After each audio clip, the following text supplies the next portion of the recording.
साथियों नमस्कार। बीपीएससी प्रधान शिक्षक परिवार में आपका स्वागत है। आई होप आप अच्छे व स्वस्थ होंगे। आज का यह वीडियो सीटेट बीपीएससी प्रधान शिक्षक पर पड़ेगा भारी। हम सीडीपी के टॉप 30 क्वेश्चन को वन शॉट में क्लियर करेंगे रैपिड रिकॉल के साथ। हम ऐसे 30+11 प्रश्नों को शामिल करेंगे जो परीक्षा में पूछा जाएगा और अभी तक का हमारा टॉप मोस्ट सेट है ये। तो 10 मिनट का यह वीडियो अभी नहीं तो कभी नहीं, अभी नहीं तो कभी नहीं टैगलाइन के साथ सिर्फ आपके लिए। तो सबसे पहले हम लोग रैपिड रिकॉल को देख लेते हैं।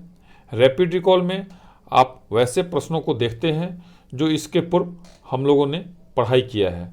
तो अगर आपको इस रैपिड रिकॉल में 11 में से 8 या 9 क्वेश्चन आपको बन जा रहा है तो निश्चित रूप से आप एक्सीलेंट हैं, आपकी तैयारी बहुत अच्छी है। अगर नहीं बन पा रहा है तो अब 1 महीना से साथियों कम समय बचा है, तो आपको बार बार वीडियो देखने की आवश्यकता है, आपको गंभीरता से तैयारी करने की आवश्यकता है। ये हमारा सेट नंबर 29 से 29 है। तो इसके पूर्व हमने 46 वीडियो जारी कर चुका है। तो आप सारे सेट को बार बार लगातार बनाइए, क्योंकि परीक्षा अब बिल्कुल 18 दिसंबर को है और जो भी सीटेट के प्रतिभागी हैं उनका भी परीक्षा है। तो दोनों विद्यार्थी जो हैं सो सारे सेट को गंभीरता से बनावे। अब हम लोग जो क्वेश्चन है उसको आते हैं रैपिड रिकॉल का। रैपिड रिकॉल को आज से जो हम लोग का सीरीज शुरू हो रहा है तो 4 ऑप्शन के साथ लेके आ रहे हैं। बहुत सारे शिक्षक साथियों ने कहा कि सर अब आप रैपिड रिकॉल को 4 ऑप्शन के साथ लाइए। तो ये 4 ऑप्शन के साथ है। आप इसमें से सिर्फ टिक लगाते जाइएगा, वीडियो के अंत में आपको सारा का उत्तर दिया जाएगा, तो वहाँ से आप अपने आप को वेरीफाई कर लेंगे। बालक के खेल के विकास को प्रभावित करते हैं। दूसरा, निम्न ग्रंथि के दोषपूर्ण कार्य के कारण व्यक्ति का लैंगिक विकास उचित रूप से नहीं हो पाता है। तीसरा, अतिरिक्त शक्ति के सिद्धांत का संबंध है। चौथा, प्रथम बाल निर्देशन केंद्र किसके द्वारा खोला गया। पांचवा, संरचनात्मक अधिगम सिद्धांत जोड़ देता है। छठा, क्रियात्मक अनुसंधान का उद्देश्य है। सातवां, क्रिस्टीना अपनी कक्षा को क्षेत्र भ्रमण पर ले जाती है और वापस आने पर अपने विद्यार्थियों के साथ भ्रमण पर चर्चा करती है। यह डैश की ओर संकेत करता है। आठवां, सबसे अधिक गहन और जटिल समाजीकरण होता है। नौवां, सीखने का वह सिद्धांत जो पूर्ण रूप से और केवल अवलोकनीय व्यवहार पर आधारित है, सीखने के डैश सिद्धांत से संबंध है। अब 10वां, व्यक्तिगत विद्यार्थी एक दूसरे से डैश में भिन्न होते हैं। 11, पियाजे के अनुसार संज्ञानात्मक बाल विकास की कितनी अवस्थाएं होती हैं। तो साथियों ये हम लोग रैपिड रिकॉल का सीरीज को हमने देखा है 4 ऑप्शन के साथ। चूँकि परीक्षा में आपको ऑप्शन निश्चित रूप से दिया हुआ रहता है। बहुत सारे शिक्षक साथियों ने कहा कि सर आप ऑप्शन नहीं देते हैं तो उसमें हम दिग्भ्रमित हो जाते हैं, इसलिए आज से जो सीरीज शुरू किया जा रहा है इसमें आपको ऑप्शन दिया जाएगा। वीडियो के अंत में सारे का उत्तर दिया जाएगा, इसलिए आप लोग बिल्कुल वीडियो को स्किप नहीं करेंगे। अब जो हमारा आज का टॉप मोस्ट सीरीज है उसको हम लोग आते हैं लेकर। पहला प्रश्न है, विविध पृष्ठभूमियों के अधिगमकर्ताओं को संबोधित करने हेतु एक अध्यापक को ए, सभी के लिए मानकीकृत आंकलनों का इस्तेमाल करना चाहिए, बी, ऐसे कथनों का इस्तेमाल करना चाहिए जो नकारात्मक रूढ़िबद्ध धारणाओं को मजबूत करें, सी, विविधता संबंधी मुद्दों पर बातचीत टालनी चाहिए, डी, विविध विन्यासों के उदाहरण लेने चाहिए। तो इसका उत्तर है डी, विविध विन्यासों के उदाहरण लेने चाहिए। अर्थात विविध पृष्ठभूमियों के अधिगमकर्ताओं को संबोधित करने हेतु एक अध्यापक को विविध विन्यासों के उदाहरण लेने चाहिए। दूसरा, समस्या समाधान क्षमताओं को किस प्रकार सुसाध्य किया जा सकता है। ए, समरूपों के इस्तेमाल को बढ़ावा देकर, बी, विद्यार्थियों में डर की भावना पैदा कर, सी, लगातार अभ्यास और क्रियान्वयन पर जोर देकर, डी, समस्याओं के हल हेतु अटल प्रक्रियाओं के इस्तेमाल को बढ़ावा देकर। तो इसका उत्तर है सी, लगातार अभ्यास और क्रियान्वयन पर जोर देकर। अर्थात समस्या समाधान क्षमताओं को लगातार अभ्यास और कार्यान्वयन पर जोर देकर सुसाध्य किया जा सकता है। तीसरा, अधिगम कठिनाइयों से जूझते छात्रों की जरूरतों को संबोधित करने के लिए एक अध्यापक को क्या नहीं करना चाहिए? तो इसका उत्तर है ए, व्यक्तिगत शैक्षिक योजना बनाना, बी, शिक्षा शास्त्र और आकलन की जटिल संरचनाओं का प्रयोग, सी, दृश्य श्रव्य सामग्रियों का इस्तेमाल, डी, संरचनात्मक शिक्षा शास्त्रीय उपागमों का इस्तेमाल। तो इसका उत्तर है बी, शिक्षा शास्त्र और आकलन की जटिल संरचनाओं का प्रयोग। तो अर्थात अधिगम कठिनाइयों से जूझते छात्रों की जरूरत को संबोधित करने के लिए एक अध्यापक को ये दृश्य श्रव्य सामग्री का इस्तेमाल नहीं करना चाहिए। चौथा, ये यहाँ पर नहीं बोल रहा है एक अध्यापक को क्या नहीं करना चाहिए। तो जहाँ भी क्वेश्चन साथियों नहीं होगा उसको आप गंभीरता से देखेंगे। चौथा, सृजनात्मकता की पहचान का प्रमुख लक्षण क्या है? ए, अतिसक्रियता, बी, असर्गता, सी, कम परिज्ञानता या बोधगम्यता, डी, अपसारी चिंतन। तो इसका उत्तर है साथियों चौथा का डी, अपसारी चिंतन। अर्थात सृजनात्मकता की पहचान का प्रमुख लक्षण है अपसारी चिंतन। पांचवा, निम्न में से अध्यापन अधिगम का सबसे प्रभावी माध्यम कौन सा है? ए, बिना विश्लेषण के अवलोकन करना, बी, अनुकरण, नकल और दोहराना, सी, विषय वस्तु को यत्रवत याद करना, डी, संकल्पनाओं के बीच संबंध खोजना। तो इसका उत्तर है डी, संकल्पनाओं के बीच संबंध खोजना। अर्थात संकल्पनाओं के बीच संबंध खोजना अध्यापन अधिगम का सबसे प्रभावशाली माध्यम है।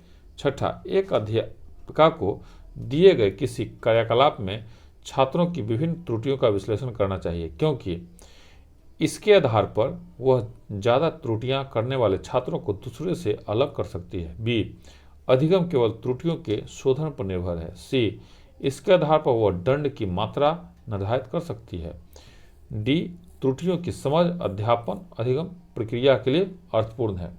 तो इसका उत्तर है साथियों डी, त्रुटियों की समझ अध्यापन अधिगम प्रक्रिया के लिए अर्थपूर्ण है। अर्थात एक अध्यापिका को दिए गए किसी कार्यकलाप में छात्रों की विभिन्न त्रुटियों का विश्लेषण करना चाहिए, क्योंकि त्रुटियों की समझ अध्यापन अधिगम के लिए अर्थपूर्ण है। सातवां, अधिगम की अभिप्रेरणा को किस प्रकार कायम रखा जा सकता है? ए, बच्चों को बहुत आसान क्रियाकलाप देकर, बी, यंत्रवत याद करने पर जोर देकर, सी, बच्चों को दंड देकर, डी, प्रवीणता अभिमुखी लक्ष्यों पर जोर देकर। तो इसका उत्तर है साथियों डी, प्रवीणता अभिमुख लक्ष्यों पर जोर देकर। अर्थात अधिगम की अभिप्रेरणा को प्रवीणता अभिमुख लक्ष्यों पर जोर देकर कायम रखा जा सकता है। साथियों, सभी प्रश्नों को मैं चारों ऑप्शन के साथ बोलता हूं। बहुत सारे शिक्षक साथियों ने यह अनुरोध किया था कि सर आप चारों ऑप्शन के साथ प्रश्न को बोला कीजिए, क्योंकि जब हम वीडियो चला देते हैं तो वीडियो चलाने के बाद हम चारों ऑप्शन को सुनते हैं तो हमको ये निश्चित हो जाता है कि कौन सा सही है। तो 2-3 शिक्षक साथियों ने YouTube पर कमेंट किया कि सर आप क्वेश्चन के चारों ऑप्शन को न बोला करें, तो उनको मैं क्लियर कर दूं कि बहुत सारे शिक्षक साथियों के अनुरोध पर सुझाव पर ये चारों ऑप्शन दिया जाता है। तो आप सारे प्रश्नों को सिर्फ सुनेंगे भी तो निश्चित रूप से आप परीक्षा में अच्छे नंबरों से पास करेंगे। 8वां, शर्मिंदगी डैश। ए, बच्चों को अधिगम हेतु अभिप्रेरित करने के लिए बहुत प्रभावशाली है। बी, के भाव को अध्यापन अधिगम प्रक्रिया में बारंबार पैदा करना चाहिए। सी, का संज्ञान से कोई संबंध नहीं है। डी, का संज्ञान पर नकारात्मक प्रभाव पड़ सकता है। तो इसका उत्तर है साथियों डी, अर्थात का संज्ञान पर नकारात्मक प्रभाव पड़ सकता है। अर्थात शर्मिंदगी का संज्ञान पर नकारात्मक प्रभाव पड़ सकता है।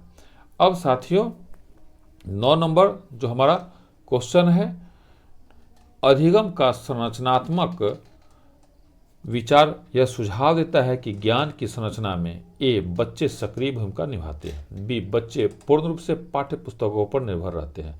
सी, बच्चों की कोई भूमिका नहीं होती है। डी, बच्चे पूर्ण रूप से वयस्कों पर निर्भर रहते हैं। तो इसका उत्तर है साथियों ए, बच्चे सक्रिय भूमिका निभाते हैं। अर्थात अधिगम का संरचनात्मक विचार यह सुझाव देता है कि ज्ञान की संरचना में बच्चे सक्रिय भूमिका निभाते हैं। साथियों, अभी तक का हमने जितना भी सेट जारी किया है उसमें ये टॉप मोस्ट सेट है, इसलिए इस सेट को आप बहुत ही गंभीरता से देखेंगे और बार बार देखेंगे। 10. अधिगम के लिए निम्न में से कौन सी धारणा उपयुक्त है? ए. प्रयासों से कोई फर्क नहीं पड़ता। बी. असफलता अनियंत्रित है।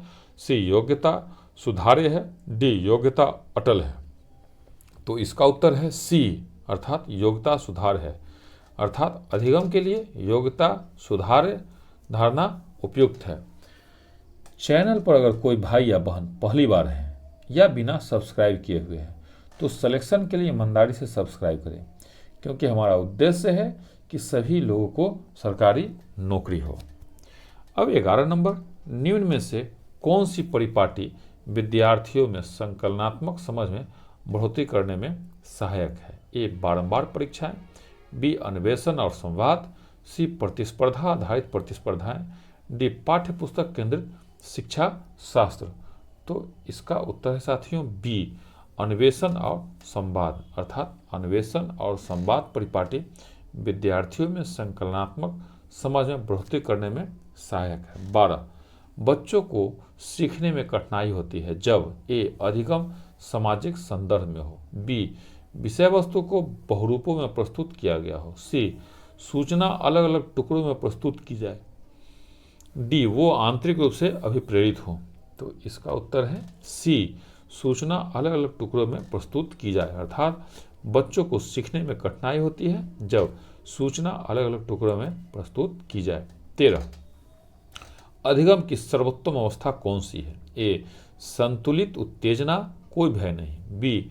कोई उत्तेजना नहीं, कोई भय नहीं। सी. उच्च उत्तेजना, उच्च भय। डी. निम्न उत्तेजना, उच्च भय। तो ये साथियों बहुत इंपॉर्टेंट क्वेश्चन है, इसको आप लोग टिक आउट कर लेंगे। तो इसका उत्तर है साथियों ए, संतुलित उत्तेजना, कोई भय नहीं। अर्थात अधिगम की सर्वोत्तम अवस्था संतुलित उत्तेजना, कोई भय नहीं है। 14. बच्चों के विकास की व्यक्तिगत विभिन्नताओं को किस प्रकार प्रतिरोपित किया जा सकता है? ए. ना आनुवंशिकता पर, ना पर्यावरण पर। बी. आनुवंशिकता एवं पर्यावरण की पारस्परिकता पर। सी. केवल आनुवंशिकता पर। डी. केवल पर्यावरण पर। तो इसका उत्तर है बी, आनुवंशिकता एवं पर्यावरण की पारस्परिकता पर। अर्थात बच्चों के विकास की व्यक्तिगत विभिन्नताओं को आनुवंशिकता एवं पर्यावरण की पारस्परिकता पर प्रतिरोपित किया जा सकता है। अब 15. एक कार्य के दौरान सायना स्वयं से बात कर रही है कि वह कार्य पर किस प्रकार प्रगति कर सकती है। लेव वाइगोत्स्की के भाषा और चिंतन सोच के बारे में दिए गए विचारों के अनुसार इस तरह का व्यक्तिगत वाक्य क्या दर्शाता है? ए. आत्म केंद्रिता। बी. मनोवैज्ञानिक विकार। सी. संज्ञानात्मक अपरिपक्वता।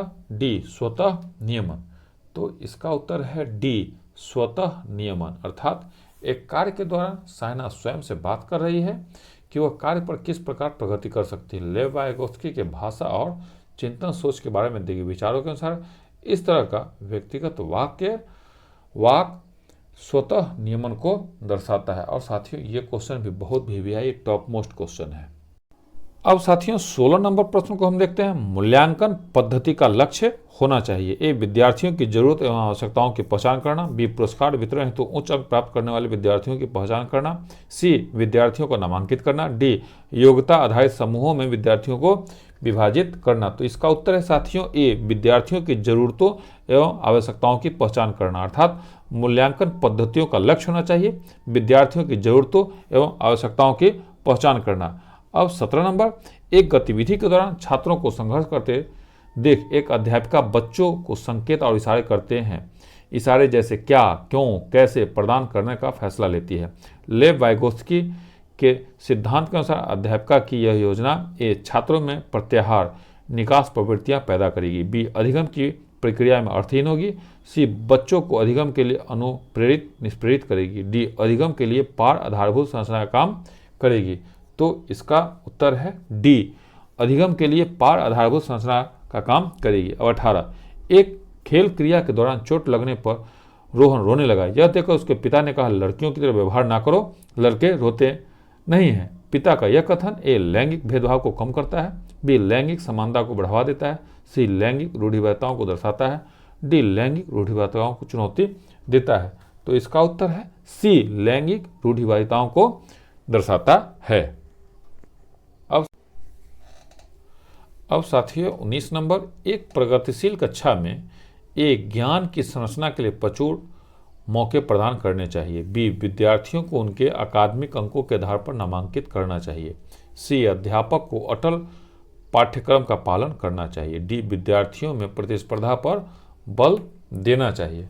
तो इसका उत्तर है ए ज्ञान की संरचना के लिए प्रचुर मौके प्रदान करने चाहिए, अर्थात एक प्रगतिशील कक्षा में ज्ञान की संरचना के लिए प्रचुर मौके प्रदान करना चाहिए। 20 लॉरेंस कोलबर्ग के सिद्धांत के अनुसार किसी कार्य को इसलिए करना क्योंकि दूसरे इसे स्वीकृति देते हैं, नैतिक विकास के डैश चरण को दर्शाता है। ए उत्तर प्रथागत, बी अमूर्त संक्रियात्मक, सी प्रथापूर्व, डी प्रथागत।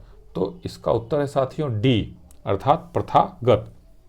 लॉरेंस कोलबर्ग के सिद्धांत के अनुसार किसी कार्य को इसलिए करना क्योंकि दूसरे इसे स्वीकृति देते हैं, नैतिक विकास के प्रथागत चरण को दर्शाता है। 21 बच्चों के समाजीकरण के संदर्भ में निम्न में से कौन सा कथन सही है? ए समकक्षी समाजीकरण के प्राथमिक कारक हैं और परिवार समाजीकरण का एक द्वितीयक कारक है। बी परिवार एवं जनसंचार दोनों समाजीकरण के द्वितीयक कारक हैं। सी विद्यालय समाजीकरण का एक द्वितीयक कारक है और परिवार समाजीकरण का एक प्राथमिक कारक है। डी विद्यालय समाजीकरण का एक प्राथमिक कारक है और समकक्षी समाजीकरण के द्वितीय कारक हैं। तो इसका उत्तर है साथियों सी अर्थात विद्यालय समाजीकरण का एक द्वितीय कारक है और परिवार समाजीकरण का एक प्राथमिक कारक है, अर्थात बच्चों के समाजीकरण के संदर्भ में विद्यालय समाजीकरण का एक द्वितीय कारक है और परिवार समाजीकरण का एक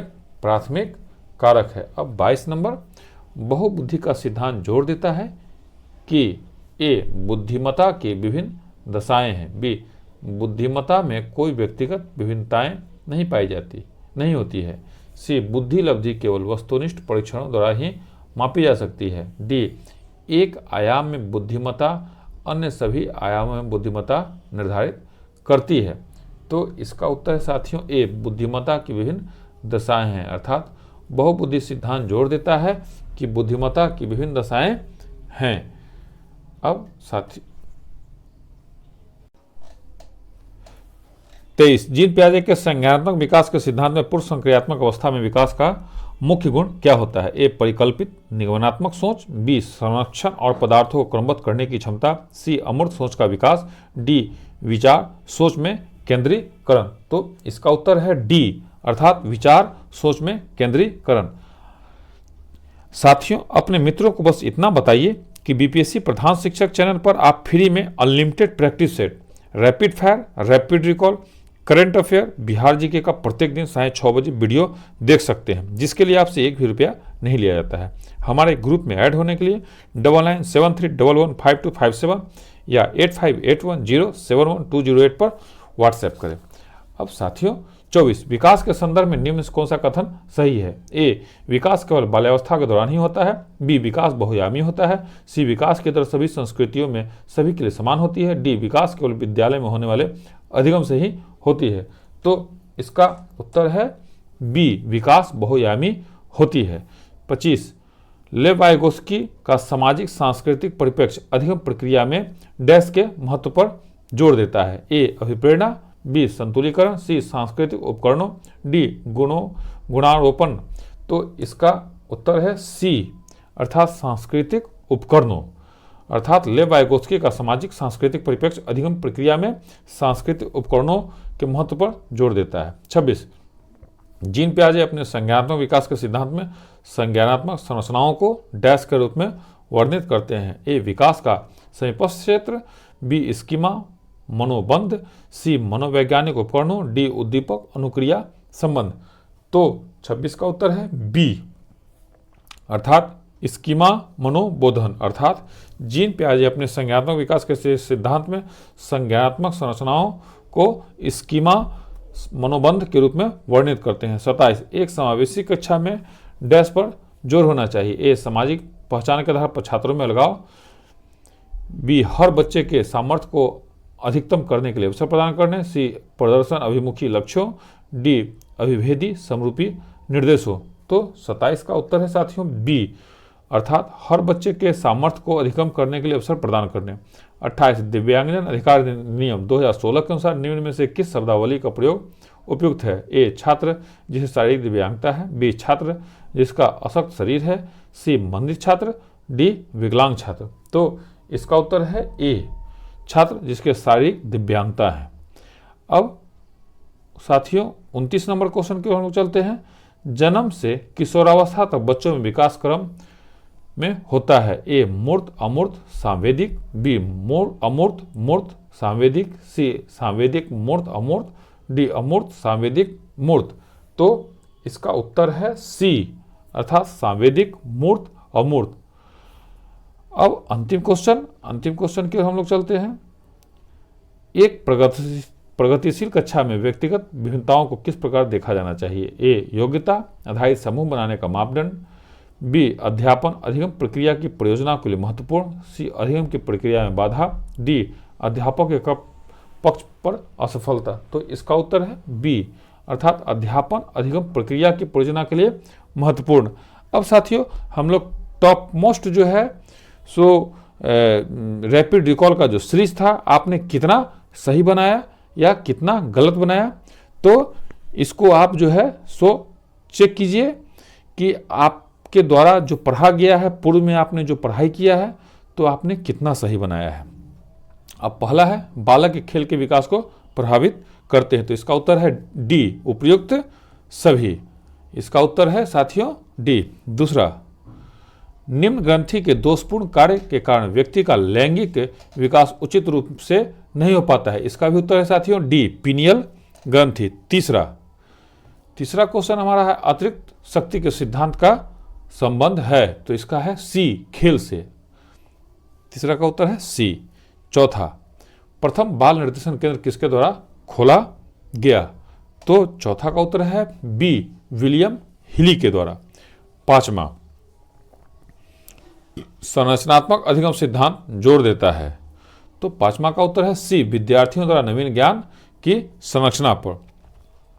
छठा, क्रियात्मक अनुसंधान का उद्देश्य है, तो इसका उत्तर है सी विद्यालय तथा शैक्षणिक प्रणाली में सुधार। सातवां, क्रिस्टीना अपने कक्षा को क्षेत्र भ्रमण पर ले जाती है और वापस आने पर अपने विद्यार्थियों के साथ भ्रमण पर चर्चा करती है, यह डैश की ओर संकेत करता है, तो इसका उत्तर है ए सीखने के लिए आकलन। अब 8वां नंबर क्वेश्चन, सबसे अधिक गहन और जटिल समाजीकरण होता है, तो यह आपने बिल्कुल सही बनाया होगा ए किशोरावस्था के दौरान, इसका उत्तर है ए किशोरावस्था। अब 9वां, सीखने का वह सिद्धांत जो पूर्ण रूप से और केवल अवलोकनीय व्यवहार पर आधारित है, सीखने के डैश सिद्धांत से संबंध है, तो इसका उत्तर है बी व्यवहारवादी। इसका उत्तर है बी व्यवहारवादी। सेकेंड लास्ट 10वां क्वेश्चन हमारा है व्यक्तिगत विद्यार्थी एक दूसरे से डैश में भिन्न होते हैं, तो इसका उत्तर है ए विकास की दर से। अब अंतिम क्वेश्चन हमारा है 11 नंबर, पियाजे के अनुसार संज्ञानात्मक बाल विकास की कितनी अवस्थाएं होती हैं? तो इसका उत्तर है आपने सही बनाया है, बिल्कुल बी ही है, 4 अवस्थाएं। साथियों आपको लग रहा हो कि ये प्रैक्टिस सेट और रैपिड रिकॉल आपके परीक्षा में आपको पास करवाने में मदद कर रहा है, आपको लग रहा हो कि हमारे टीम के द्वारा इतना अथक प्रयास के बाद आप उत्तरोत्तर आप विकास क्रम में हैं, तो इस वीडियो को आप अपने अन्य दोस्तों को शेयर कीजिए, चूँकि उनको पता लगे कि यहाँ पर अनलिमिटेड प्रैक्टिस सेट है। और चैनल पर नए हैं या पहले से पढ़ाई कर रहे हैं तो चैनल को निश्चित रूप से सब्सक्राइब कर लीजिए, क्योंकि प्रत्येक दिन वीडियो का श्रृंखला को डाला जाता है, तो कोई भी वीडियो आपको मिस ना हो तो चैनल को निश्चित रूप से सब्सक्राइब कर लेंगे। जय हिंद, जय भारत।